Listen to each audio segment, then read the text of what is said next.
Le Bouddha et le cobra. Bien des années après son éveil, le Bouddha s'en allait vers un contrée lointain avec ses disciples. Les habitants du petit lieu-dit qu'il traversait approchèrent cet être que l'adage commun disait éclairé. Ils s'empressèrent de lui faire part de l'existence d'un serpent venimeux qui vivait aux abords de leur village. En effet, les femmes, les enfants, les vieux ou jeunes, tous avaient été mordus à la cheville par ce diablotin. Heureusement, les habitants de ce village étaient immunisés contre son venin. Quand les femmes revenaient au village avec leurs seaux d'eau remplis au ras-bord, ce méchant animal bondissait des herbes. Après les avoir mordus à la cheville, le méchant gaillard disparaissait immédiatement dans l'herbe. Il n'épargnait pas même les gamins qui jouaient aux abords de leur village. Les habitants avaient cherché à le chasser, jamais ils n'arrivèrent à le surprendre. Las de ces simagrées, en désespoir de cause, les habitants de ce village avaient décidé d'approcher le Bouddha et de lui faire part de leur désarroi, lorsqu'au loin, ils le virent approcher de leur village. Ils s'étaient tous armés de courage et partirent à la rencontre du petit groupe de moines qui passaient au loin. Sachant qu'au retour certains d'entre eux seraient sûrement mordus à la cheville. Sans dire mot, le Bouddha décida de passer par le village suivi par les habitants apeurés. Comme à son habitude, en sentant le groupe s'approcher du village, le serpent bondit des fourrés. Le Bouddha recula d'un pas et saisit le serpent près de la tête.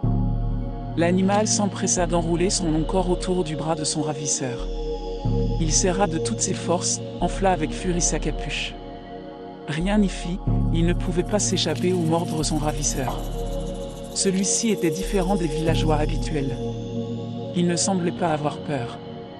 Il desserra son corps et comprit le discours de son ravisseur humain. C'était la première fois qu'il pouvait comprendre un humain. Le dialogue suivant s'ensuivit. Pourquoi rends-tu la vie difficile à ces gens-là? Qui gagnes-tu? Rien, ça m'amuse quand je les mords à la cheville. Tu sais bien qu'ils sont immunisés, ça ne te fait rien? Je sais que je leur fais peur. Quand les femmes laissent tomber leur peau en terre cuite, je jubile de joie. Après une longue discussion, le Bouddha relâcha l'animal. Les villageois furent surpris quand ils le virent disparaître dans les fourrés. Il leur avait gâché la vie pendant tant d'années. C'était le premier jour, après des lustres qu'il n'avait mordu personne. Les années passèrent, un jour le Bouddha passa de nouveau par ce village. Surgissant des fourrés, il vit s'approcher un serpent en piteux état. La peau de l'animal pelait, sa capuche avait l'air trouée par endroits. Le maître reconnut le serpent qui s'acharnait jadis sur les villageois d'alentour.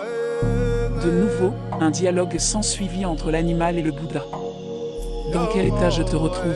Que t'est-il arrivé? » Ce sont les gamins du village, jadis, ils avaient peur de moi.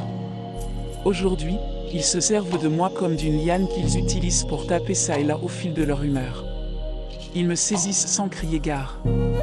Même quand je suis sous le tamarinier, plus loin, cherchant à méditer, comme vous me l'avez jadis appris. Mon ami, je t'avais dit, tu ne gagnais rien à rendre la vie difficile à ces humains en les mordant à la cheville. Je t'ai jamais dit qu'il ne fallait pas te défendre. Si tu avais enflé ta capuche en sifflant, penses-tu que les enfants t'auraient traité comme une liane?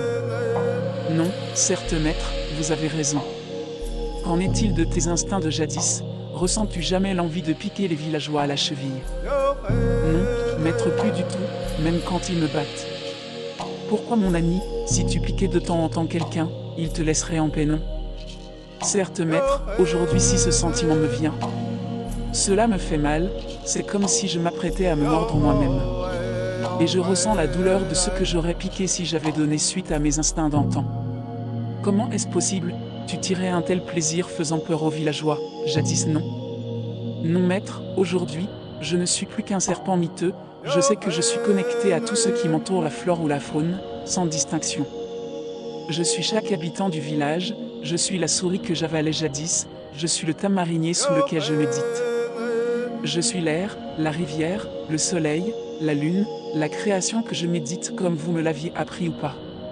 Si mon corps disparaissait aujourd'hui, je ne disparaîtrais pas, j'existe au-delà de mes conditions physiques même si les enfants s'amusent aussi cruellement avec moi. Ne l'ai-je pas été auparavant avec eux, leurs parents et grands-parents? Le Bouddha s'assit et saisit doucement l'animal, lui tapa sur la tête. Mon ami, suis-moi. Le serpent retrouva tout à coup son lustre d'antan, son âme avait transcendé sa condition physique. Comme plusieurs des compagnons du Bouddha, et des êtres qu'il rencontrerait par la suite, cette âme avait bu l'élixir de vie. Sa vie en avait été changée pour toujours.